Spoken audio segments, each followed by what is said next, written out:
Fala galera, aqui quem fala é a professora Dani. Nós estamos iniciando mais uma semana de isolamento social. Nós vamos trabalhar essa semana o conteúdo de elementos e substâncias químicas. Esse conteúdo nós vamos encontrar no grupo 3. Estamos iniciando o grupo 3, pessoal. Módulo 19 e 20.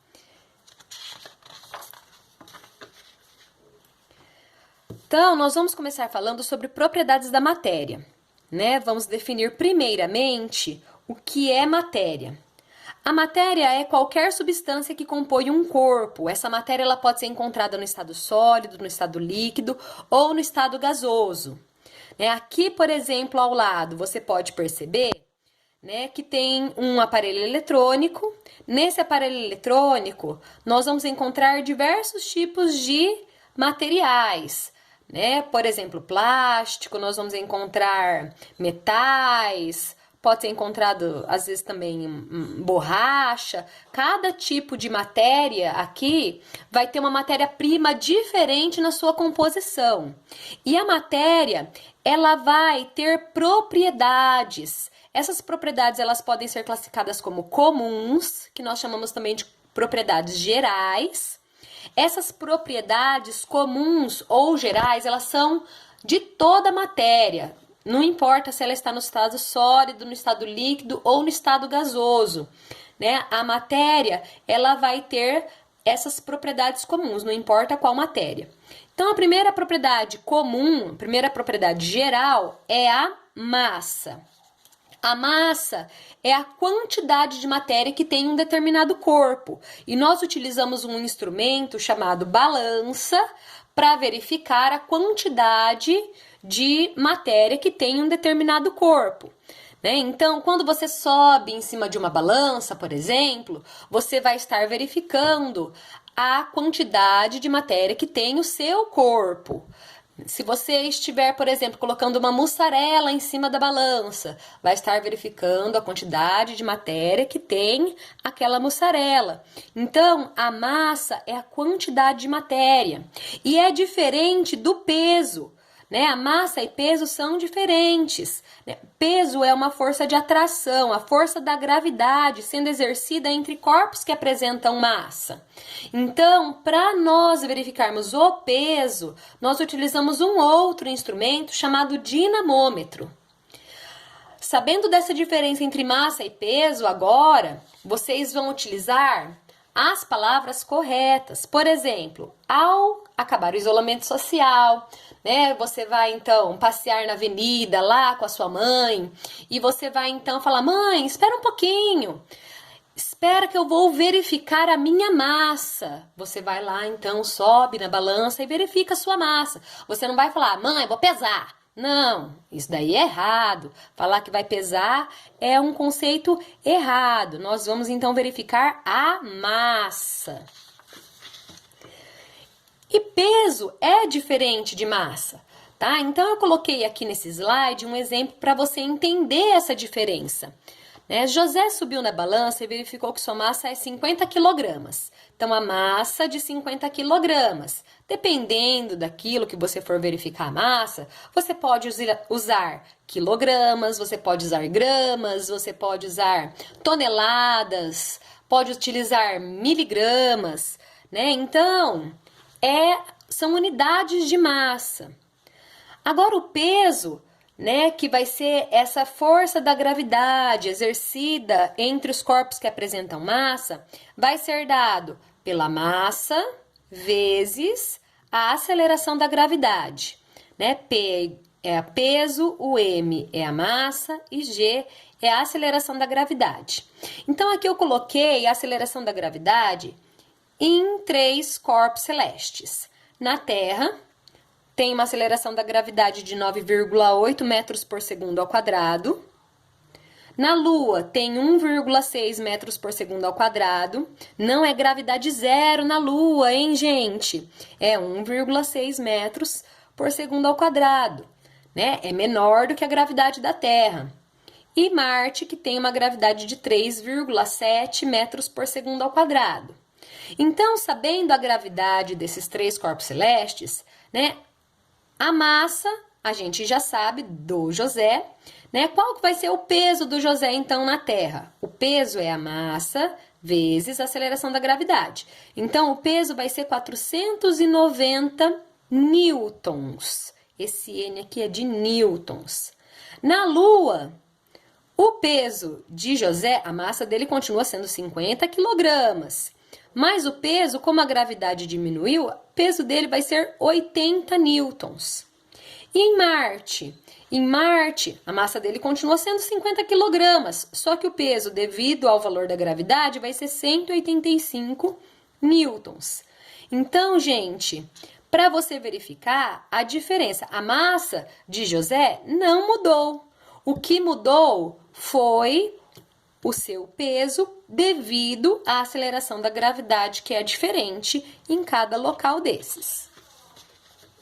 Outra propriedade comum também da matéria é o volume, né? O volume corresponde ao lugar ocupado no espaço, ou seja, é o espaço ocupado por uma determinada matéria, né? Lembrando que dois corpos não ocupam o mesmo espaço, jamais vão ocupar o mesmo espaço. Aqui eu tenho, por exemplo, 1 quilograma de algodão, 1 quilograma de chumbo, né? É 1 quilograma, ou seja, a massa é a mesma. Só que você está vendo que o volume ocupado, o espaço ocupado por 1 quilograma de algodão é muito maior do que o espaço ocupado por 1 quilograma de chumbo. Isso vai acontecer devido à razão da diferença de densidade que tem entre eles, né? Já que nós estamos falando em densidade, vamos citar também a densidade. A densidade é a razão entre a massa de um material e o volume por ele ocupado, né? Então, densidade é igual a massa dividida pelo volume. D é a densidade, M é a massa, V é volume. As unidades utilizadas. Nós estamos falando já das unidades utilizadas, mas não fiquem preocupados quanto a isso, né? Que o nosso objetivo é você entender o que é matéria agora e do que ela é formada, tá? Então, a densidade vai ser igual a massa dividida pelo volume. Você está vendo que eu coloquei as flechinhas nas laterais, né? Indicando que se dois corpos de mesma massa, né? Quanto menor a densidade, maior vai ser o volume ocupado, tá? Então, agora se nós tivermos corpos com o mesmo volume, né? Se a massa for menor, a densidade também vai ser menor. Porque a densidade e a massa, elas são diretamente proporcionais. Enquanto a densidade e o volume são inversamente proporcionais. A densidade é um assunto que foi estudado já por Arquimedes, lá antes de Cristo.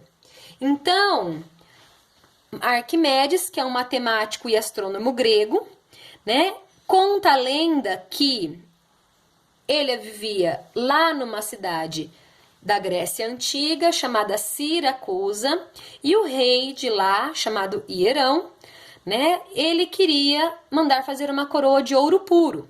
Então, o rei mandou fazer essa coroa, porém ele ficou desconfiado do ourives. Ourives é aquela pessoa que trabalha com joias. Então, ele ficou desconfiado que o ourives havia passado ele para trás e havia roubado seu ouro. Então, o rei consultou Arquimedes. Arquimedes, a princípio, não soube responder ao rei o que ele havia perguntado para Arquimedes. Porém, né, Arquimedes, né, durante o seu dia a dia, né, ele foi tomar o seu banho em uma tina na época, e ao entrar no banho, né, ele teve a ideia genial do que poderia ser respondido ao rei, né? Então, como ele ficou muito feliz, né, porque ele havia chegado a uma conclusão, ele saiu pelas ruas de Siracusa pulando de tanta felicidade, saiu nu, pulando de felicidade, gritando Eureka, Eureka, que quer dizer descobri, descobri. E ele então elaborou o princípio de Arquimedes. Né? O princípio de Arquimedes, aceito até hoje, se baseia no empuxo ou impulsão. né? Então, podemos afirmar, através do princípio de Arquimedes, né? Um corpo imerso em um líquido irá flutuar, afundar ou ficar neutro, de acordo com o peso do líquido deslocado por esse corpo. Então, Arquimedes respondeu a pergunta do rei da seguinte forma: numa determinada quantidade de água, ele mergulhou a mesma massa da coroa, só que ele mergulhou ouro puro e verificou o deslocamento de uma quantidade de água. Ele pegou também a mesma massa de prata e colocou mergulhado, então, nessa água e verificou um outro deslocamento, um deslocamento maior de água. E quando ele colocou a coroa do rei, ele verificou que havia uma quantidade intermediária de água deslocada, ou seja, não era ouro puro que havia sido utilizado para fazer a coroa do rei, né? E o rei, então, havia sido passado para trás pelo ourives. Aqui segue, então, um videozinho no YouTube para vocês assistirem a respeito dessa história, né, de Arquimedes, falando também sobre o princípio de Arquimedes. Agora, as propriedades específicas. As propriedades específicas, elas serão específicas de cada matéria, né? Já não são gerais, não são comuns a toda matéria. Cada matéria vai ter suas propriedades específicas, né? Então, isso vai ser utilizado para diferenciar dois corpos ou materiais, como, por exemplo, brilho, dureza, maleabilidade, entre outras propriedades específicas que vão ter cada matéria.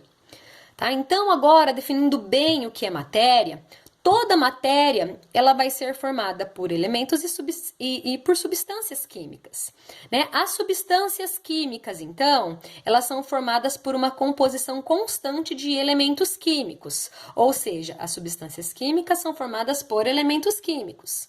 Essas substâncias químicas elas podem ser classificadas como substâncias puras, simples ou compostas. As substâncias puras simples, elas são formadas por um único elemento químico. As substâncias puras compostas, elas são formadas por dois ou mais elementos químicos. Aqui nós temos uma figura, então, para fazer essa comparação da substância pura simples e da substância pura composta. Vamos supor que essa substância aqui seja o gás hidrogênio, que é formado por dois átomos de hidrogênio. Só tem um tipo de elemento químico aqui, que é o hidrogênio, H2. Então, aqui tem uma molécula de gás hidrogênio, aqui tem mais uma, aqui tem mais uma, mais uma. Então, aqui, o gás hidrogênio, por exemplo, é uma substância pura simples, porque só vai ter um tipo de elemento químico formando essa substância. Já na substância composta, né, tem dois ou mais elementos químicos. Aqui eu tenho tanto bolinhas verdinhas, representando o hidrogênio, quanto bolinhas amarelas, representando o oxigênio. Tem dois hidrogênios, um oxigênio é a molécula de água. Então, a molécula de água, por exemplo, é uma substância pura composta, porque tem hidrogênio e tem oxigênio. Então, tem dois elementos químicos. Isso significa que ela é uma substância pura composta. Aqui nessa tabela, a gente consegue ver outras substâncias químicas, o tipo de substância, se é simples ou composta, e os elementos químicos que vão fazer parte dessa substância química. Por exemplo, o H2O, né? A água. É uma substância composta, formada por hidrogênio e oxigênio, dois elementos químicos. O sal de cozinha, NaCl, é uma substância composta também. Na sua composição tem sódio e tem cloro. O açúcar tem carbono, hidrogênio e oxigênio, três elementos químicos, é uma substância pura composta. O ferro, ele vai ter como único elemento químico o próprio ferro, é uma substância simples. O ouro tem somente ouro, então é uma substância simples. O gás ozônio tem somente o único tipo de elemento químico é o oxigênio, três oxigênios, O3. É uma substância simples. Então, essa é a diferença entre substância pura simples e uma substância pura composta. Já quando nós temos duas substâncias químicas, por exemplo, água e sal, né? Elas estão, então, formando uma mistura, né? E esse é o assunto do nosso módulo seguinte. Agora, os elementos químicos. Nós vimos que os elementos químicos, eles vão constituir todas as substâncias. Eles podem ser classificados como naturais ou artificiais. Né? Os naturais são aqueles encontrados naturalmente na natureza. Já os artificiais, eles são sintetizados em laboratório. Atualmente, nós conhecemos 118 elementos químicos diferentes. E eles estão organizados na tabela periódica. Né? Todos vocês já ouviram falar da tabela periódica, né? O químico russo que auxiliou na organização da tabela periódica foi Mendeleev. Inclusive, tem uma nota lateral aqui falando da contribuição de Mendeleev para a tabela periódica. Né? Na época que ele organizou a tabela periódica, não tinha 118 elementos, tinham apenas 63 elementos químicos.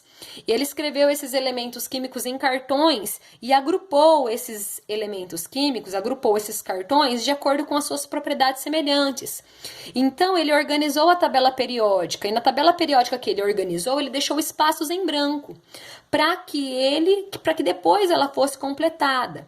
Né? Cada elemento químico que tem na tabela periódica é único e ele vai ser representado por um símbolo com uma ou mais letras. Antigamente, inclusive, eles usavam símbolos mesmo, círculos, quadrados, né, triângulos para representar os elementos químicos. Mas daí começou a ficar muito elemento químico, então eles começaram a utilizar letras, né, nos símbolos dos elementos químicos. E essa, então, é a tabela periódica. Né? A tabela periódica, você pode perceber que aqui tem um gabarito, né?